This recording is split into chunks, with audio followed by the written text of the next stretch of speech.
ప్రార్థన చేసుకుందాం. పరిశుద్ధుడా, మీకే స్తుతులు స్తోత్రాలు చెల్లిస్తూ ఉన్నాం. ఈ ప్రాతకాల ఆరాధనలో తండ్రి, మీ సన్నిధి నిత్యము మాతో ఉంచండి. ఆరాధన అంతటలో మహిమ ఘనత ప్రభావాలు మీకు ఆరోపిస్తూ యేసు ప్రభు వారి పరిశుద్ధ నామమున వేడుకొనుచున్నాము తండ్రి. ఆమేన్.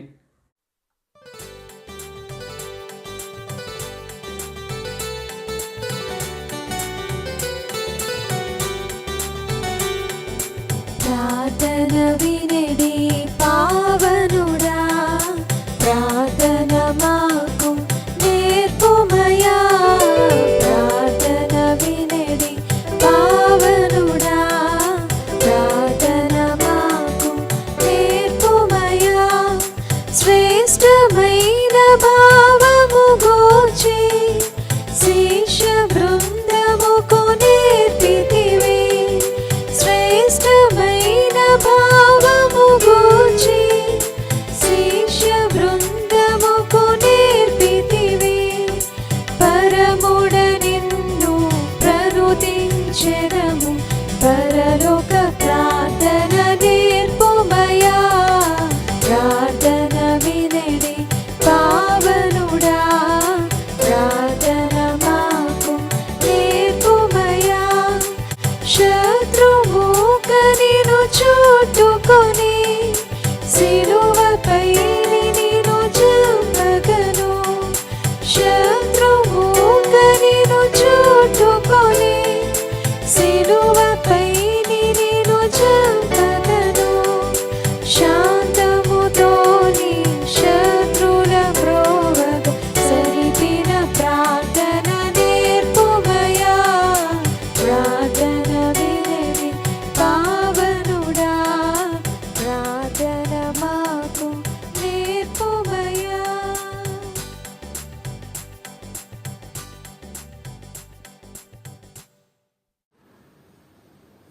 ప్రియులారా, ప్రభు పేరిట మీకు శుభాలు తెలియజేస్తూ ఉన్నాం.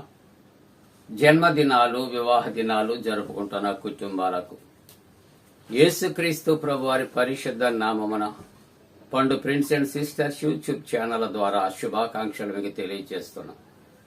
మీ కొరకు ప్రార్థన చేస్తా ఉన్నాం. దేవుడు మిమ్మలను దీవించునుగాక. మంచిదండి, మీరంతా క్షేమంగా ఉన్నారు కదా? సంతోషంగా ఉన్నారా? ఆనందంగా, ఆరోగ్యంగా ఉన్నారా? దేవునికి వందనాలు చెల్లిందాం.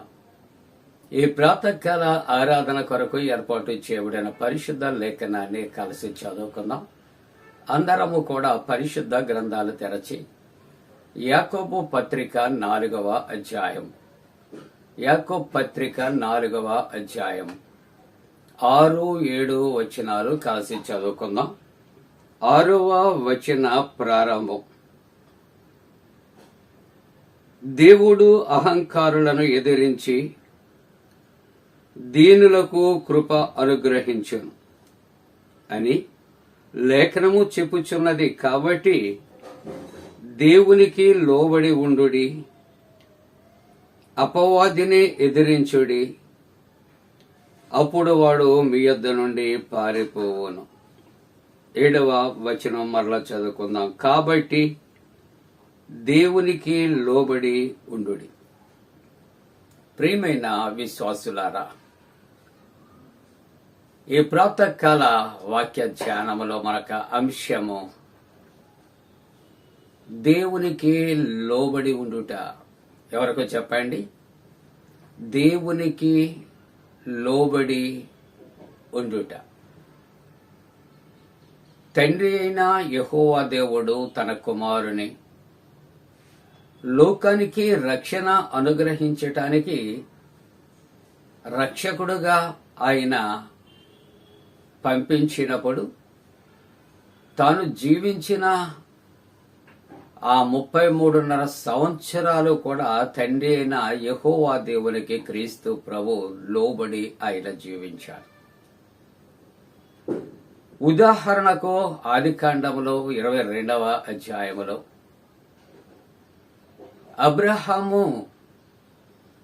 అబ్రహామా అని యెహోవా దేవుడు అబ్రహామును పిలిచినప్పుడు తనకు అప్పగించిన పని చేయటానికి అబ్రహాము యెహోవా దేవునికి లోబడి ఉన్నాడు.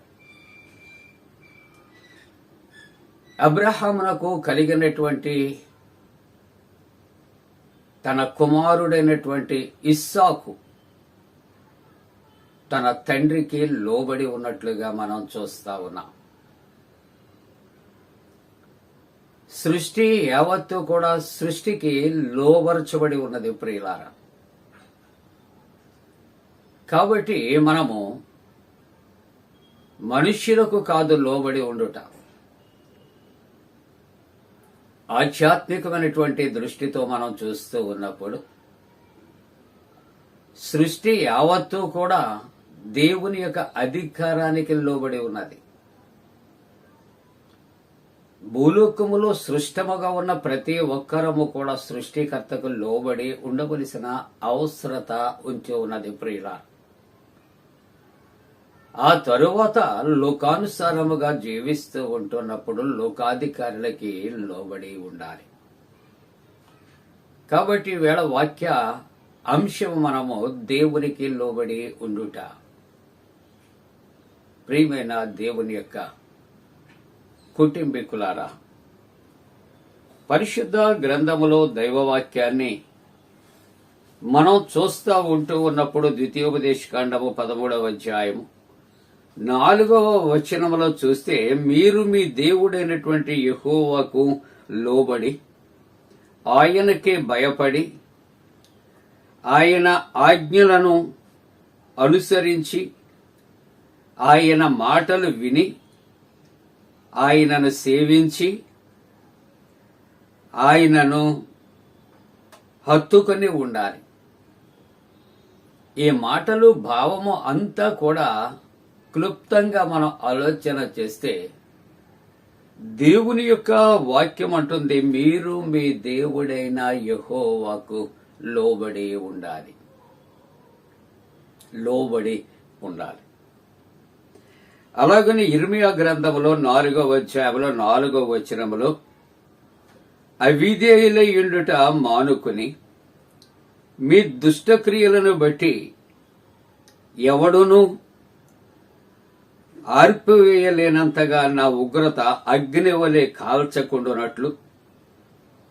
ఎవరితో అంటున్నాడు? యూదా వారలారా, యెరూషలేము వారలారా, యెహోవాకు లోబడి ఉండండి, దేవుని యొక్క ఉగ్రత మన మీదికి రాకుండానట్లు.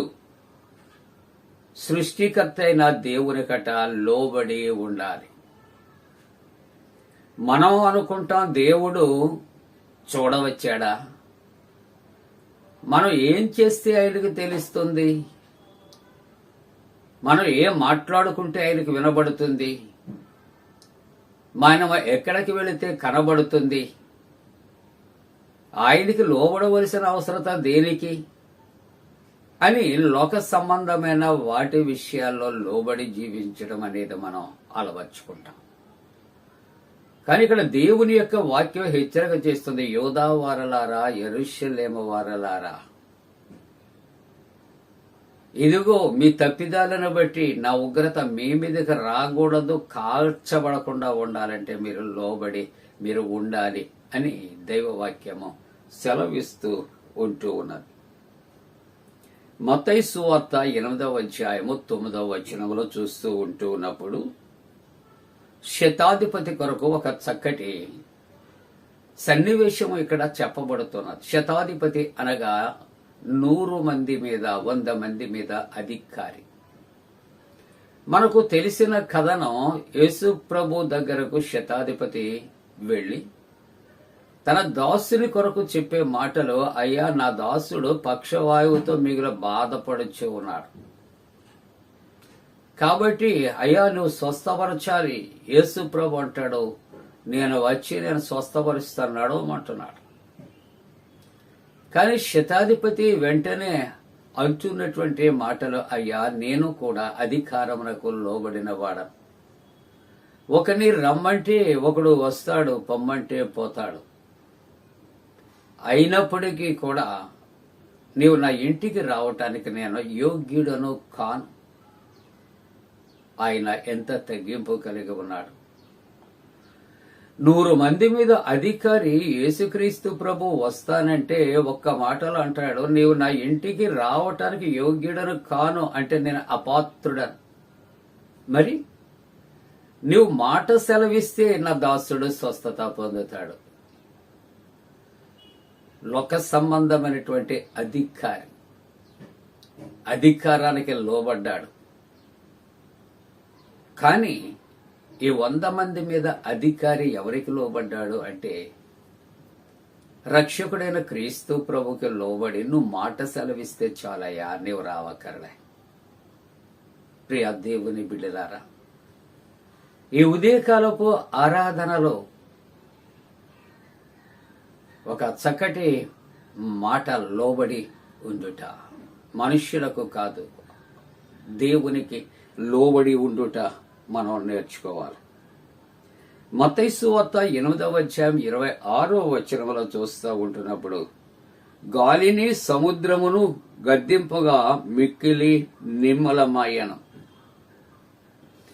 ఈ యొక్క కథ మనకు తెలుసు. యేసు ప్రభువుతో శిష్యులట సముద్రము మీద ఒక నావలో ప్రయాణిస్తున్నప్పుడు అక్కడ గాలి తుఫాను సంభవించింది. శిష్యులు భయపడ్డారు, తొందరపడ్డారు. యేసు ప్రభు దగ్గరకు వచ్చి, అయ్యా మేము చనిపోతున్నాం, నీకు ఇష్టమా? వారు భయపడి అడుగుతూ ఉంటున్నప్పుడు అల్ప విశ్వాసులారా అని చెప్పి యేసు ప్రభు చెప్పినటువంటిది గాలిని సముద్రమును గద్దింపగా అది నిమ్మలమాయ. సృష్టికర్త సృష్టిని లోబర్చుకుంటూ ఉన్నాడు.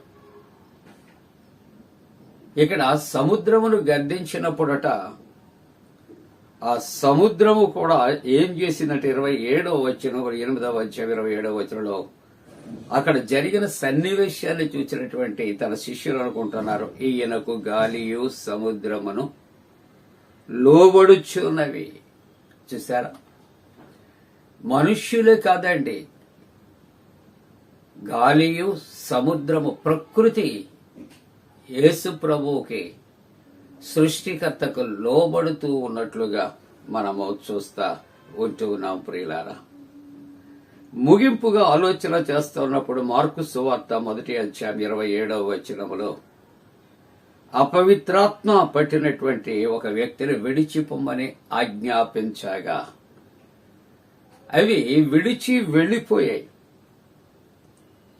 అవి ఆయనకట లోబడుచున్నవని ఒకనితో ఒకడు చెప్పు. ఎవరు లోబడుతున్నారు? సృష్టి లోబడుతుంది, గాలి లోబడుతుంది, సముద్రము లోబడుతూ ఉన్నది, తుఫాను లోబడుతూ ఉన్నది, అపవిత్రాత్మలు కూడా ఇక్కడ లోబడుతూ ఉన్నాయి. అందుకని ఇక్కడట ఏమండి, ఆయన ఆజ్ఞాపించగా అవి ఆయనకు లోబడుచున్నవని ఒకరితో ఒకడు చెప్పుకునేది. అపోస్తల కార్యాలు 5వ అధ్యాయం 29వ వచనంలో చూస్తున్నప్పుడు అక్కడ యేసు ప్రభు అందుకు పేతురును అపోస్తలులను మనుష్యులకు కాదు గాని దేవునికి మేము లోబడవలేను. ఎందుకు ఈ మాటలు తెలియజేస్తూ ఉన్నారు అని ఆలోచన చేస్తూ ఉన్నప్పుడు పేతురు యోహానులను చెరసాలకు అప్పగించారు, శిక్షిస్తూ ఉన్నారు, బెత్తాలతో కొడుతూ ఉన్నారు. చెరసాలలో పెట్టి బంధిస్తే దేవదూత వచ్చి విడిపించి మీరు వెళ్లి ఆ దేవాలయంలో నిలిచి మీరు ప్రార్థన చేయండి, వాక్యాన్ని బోధించండి అంటే చెరసాలలో బంధించబడినటువంటి వారు విడిపించబడి వారు దేవాలయములో వాక్యాన్ని ప్రకటిస్తూ ఉన్నారు. బంధించిన అధికారులు ఆ ఉదయమే వెళ్లి తలుపులు తెరిచి వారిని తీసుకుని రమ్మన్నప్పుడట తాళాలుగా ఉన్నాయి, కానీ లోపల పేతురు యోహానులు లేరు. ప్రియమైన దేవుని యొక్క బిడ్డలారా,